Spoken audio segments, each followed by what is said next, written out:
ہمارے حضرت رحمۃ اللہ علیہ فرماتے تھے کہ قرآن مجید کی آیت ہے سلام علی نوح فی العالمین. جو بندہ رات کے وقت اس آیت کو پڑھ لے تو اللہ تعالیٰ اس کو موذی چیزوں سے محفوظ فرما لیتے ہیں. حضرت فرماتے ہیں کہ ہم چھوٹے بچے تھے، رات کو جب گھر سے نکلنا ہوتا تھا تو مائیں اپنے بچوں کو بتاتی تھیں کہ بچوں پہلے یہ آیت پڑھو پھر باہر نکلو تو سانپ بچھو اور موذی چیزیں تمہیں نقصان نہیں پہنچائیں گی. تو حضرت فرماتے تھے ہم ان کو پڑھا کرتے تھے اور ہمیں چیزوں کا نقصان نہیں ہوتا تھا. اس آیت کے عجیب اثرات ہم نے اپنی زندگی میں دیکھے ہیں. اگر آدمی کسی بھی موذی چیز سے بچنا چاہے اس آیت کو پڑھ لے اللہ تعالیٰ حفاظت فرما دیتے ہیں.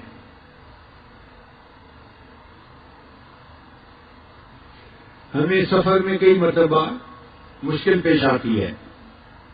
ہمارے بیگ کے اندر کتابیں ہوتی ہیں مطالعے کے لیے یا بیانات کے نوٹس وغیرہ ہوتے ہیں، اور آج کل مختلف ملکوں میں ایئرپورٹ کے اوپر دینی لٹریچر جو ہے اس کی بہت زیادہ سختی ہے.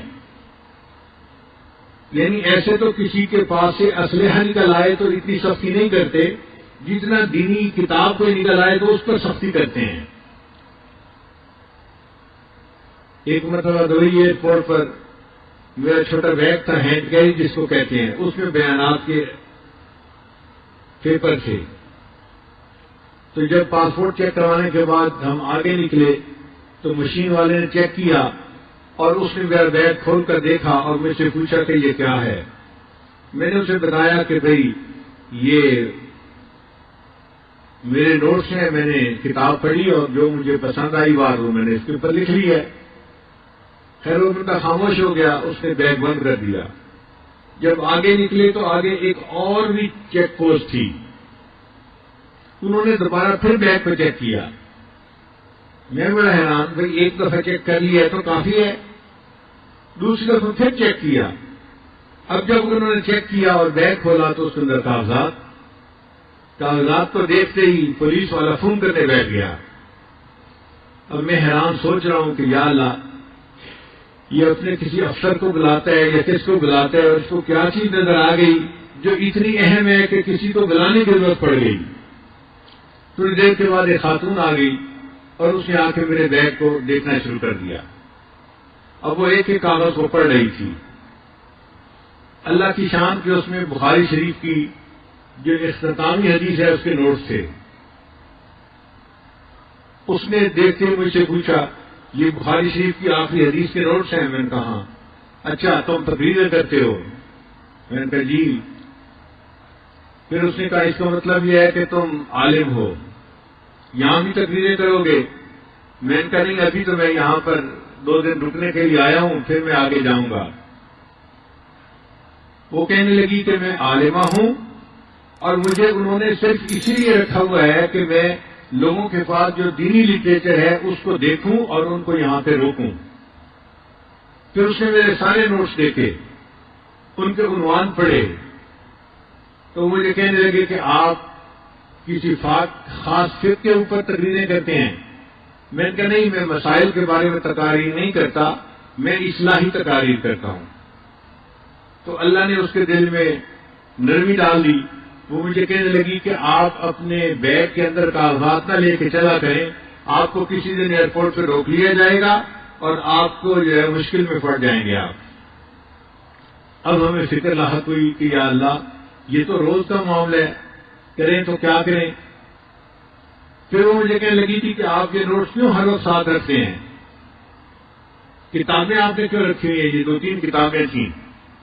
میں ان کا مطالعہ کرتا ہوں ہر وقت بیٹھ کے. پھر وہ حیران ہو کے پوچھ لگی کہ آپ کتابیں پڑھتے رہتے ہیں؟ تو میں نے اسے کہا کہ اس عمر میں اب کتابیں نہیں پڑھوں گا تو کیا ویڈیو گیم کھیلوں گا بیٹھ کے. تو اس بات پہ وہ ہنس پڑی، کہنے لگی اچھا ٹھیک ہے آپ جائیں. تو میری جان چھوٹ گئی. پھر اس کے بعد ہمیں پریشانی ہوئی کہ یا اللہ اب ان نوٹس کا کیا کریں، ہمیں ضرورت بھی پڑتی ہے، مختلف جگہوں پہ جانا ہوتا ہے، کبھی یہ بیان کرو کبھی وہ بیان کرو. تو نوٹس کا ہونا بھی ضروری اور ہیں بھی فوانیاں. تو ذہن میں خیال آیا کہ ہم قرآن مجید کی اس آیت کو کیوں نہ پڑھ لیا کریں. چنانچہ اس کے بعد تقریباً 8 سال ہو گئے یا 10 سال، میں جہاں جس ایئرپورٹ پہ بھی جاتا ہوں، جہاں بیگ چیک کرنے کی مشین ہوتی ہے یا عملہ ہوتا ہے، میں یہ آیت پڑھ کے ان پہ پھونک دیتا ہوں، وَجَعَلْنَا مِن بَيْنِ أَيْدِيهِمْ سَدًّا وَمِنْ خَلْفِهِمْ سَدًّا فَأَغْشَيْنَاهُمْ فَهُمْ لَا يُبْصِرُونَ۔ اللہ کی شان دیکھیں کہ پچھلے پھر 8-10 سال میں پھر کسی نے کبھی مجھے کھڑا نہیں کیا۔ تو جہاں آپ کو کسی موذی سے ایذا کا ڈر ہو، اس وقت یہ آیت اگر پڑھ دی جائے تو یہ انسان کو فائدہ دیتی ہے۔ پھر ہم نے اس کا تجربہ اور بھی کیا کہ مثلا ایک بچی ہے، اس کی شادی ہوئی اور اب اس کو ساس بہت تنگ کرتی ہے، اس نے جینا حرام کیا ہوا ہے، یا اس کی نند ہے وہ اس کو تنگ کرتی ہے، تو ہم نے کہا کہ بھئی آپ صبح صبح اٹھا کریں، فجر کی نماز بھی پڑھا کریں اور یہ آیت پڑھ کے ان پہ دم کر دیا کریں، اللہ تعالیٰ ان کے شر سے حفاظت فرمائیں گے۔ ہم نے جتنے بندوں کو یہ بات بتائی 100% اس کا نتیجہ پایا ہم نے، ہر بندے نے کہا اللہ نے ہمیں ان کے شر سے نجات عطا فرما دی۔ پھر اس کا ایک اور بھی استعمال ہے کہ بعض بچیاں گھر سے نکلتی ہیں تو اوباش لے کے ان کو تنگ کرتے ہیں، کالجوں یونیورسٹیوں میں جو لڑکیاں جاتی ہیں، تو اگر وہ اس آیت کو پڑھ کے پھونک دیا کرے تو راستے میں کوئی ان کو تنگ نہیں کرے گا، کسی سے ان کو ایذا نہیں ملے گی، اللہ ان کی حفاظت فرمائیں گے۔